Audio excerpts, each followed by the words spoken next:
Nós estivemos recentemente em Brasília para falar com o secretário adjunto de Educação do Distrito Federal e queríamos trazer para casa hoje mais detalhes da indicação que eu e o deputado Coronel Mocelin fizemos, de número 0253.7/2019, para falar sobre segurança pública nas escolas, mas outra vez é necessário usar essa tribuna para tentar desfazer algumas injustiças retóricas e discursivas que foram cometidas em ocasião da proximidade da data de 31 de março e 1º de abril, data histórica para esse país que marca o início do regime militar.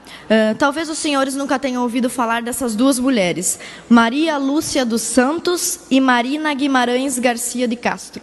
Talvez não tenham ouvido falar porque essas mulheres não existem. Esses são dois nomes falsos, de documentos falsos, que a ex-presidente Dilma Rousseff usava na época em que era terrorista e guerrilheira dos movimentos terroristas Vanguarda Armada Popular de Palmares, popularmente conhecida como VAR Palmares, Política Operária, POLOP, e Comando de Libertação Armada, Colina.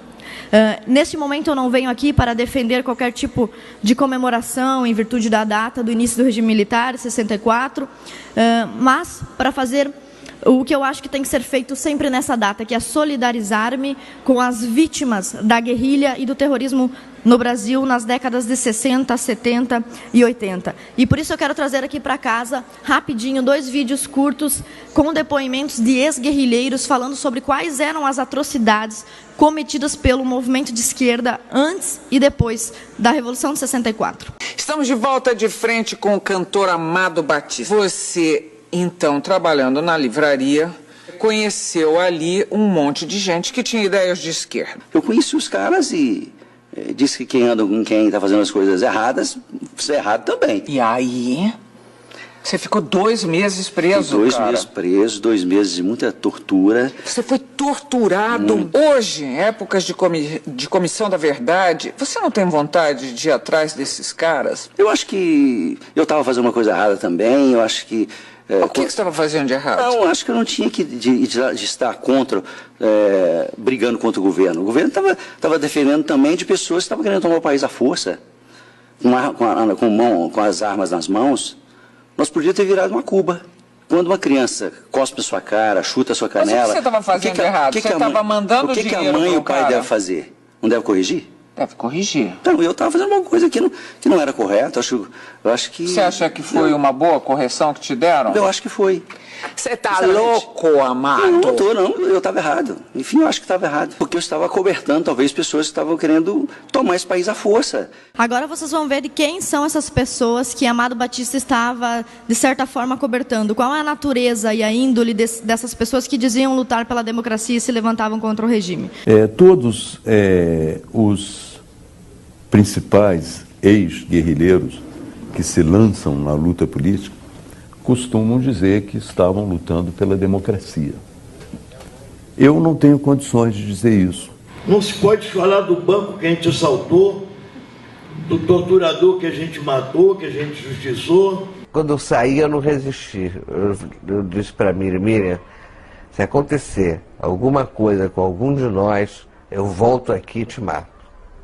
Você nos denunciou. Parece que eram uns garotões e garotinhas, né, que no meio da revolução sexual, a gente resolveu dar uns tiros assim, vamos dar uns tiros ali, como se não houvesse um pensamento que está escrito, que está a forma de organização, a nossa estratégia. Nós não estávamos ali somente resistindo, não.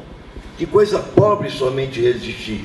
Eu estava lutando contra uma ditadura militar, mas se você examinar o programa político que nos movia naquele momento, era voltado para uma ditadura do proletariado. Nós éramos contra a ditadura militar, mas éramos a favor da ditadura do proletariado. E que nós não éramos exatamente contra a ditadura, nós éramos contra a ditadura militar burguesa, mas nós éramos a favor da ditadura do proletariado. Isso ninguém diz. Isso aí é preciso dizer a verdade toda, né?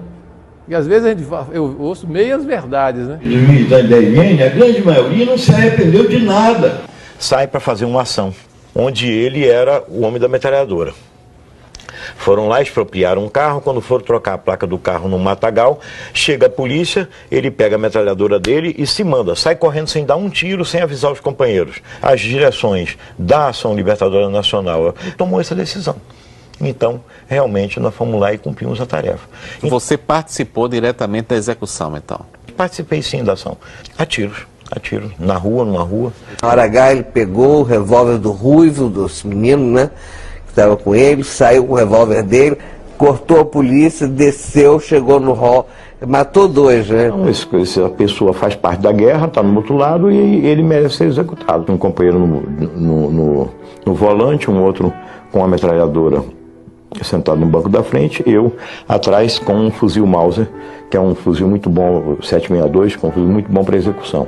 Quando ele parou, eu já dei um primeiro tiro de fuzil, então pegou de cabeça aqui no occipital dele, mas já começou a sangrar. Ele abre a porta do carro e sai do carro, e nós fomos metralhando ele. Acertei 3 tiros nas costas dele, aí de repente ele caiu, e quando ele caiu eu me aproximei e com a última bala a gente sempre dá o chamado tiro de misericórdia, que é para saber que a ação realmente foi cumprida até o fim. Então, esses depoimentos que vocês viram aí não são de pessoas de direita, de conservadores, são de esquerdistas e ex-guerrilheiros que, como vocês podem ver, não demonstram muito arrependimento por terem fuzilado, metralhado, assassinado a sangue frio, inclusive parceiros de partido. Vocês viram ali um dos guerrilheiros contando como ele executou um colega guerrilheiro, ou seja, um irmão de causa dele.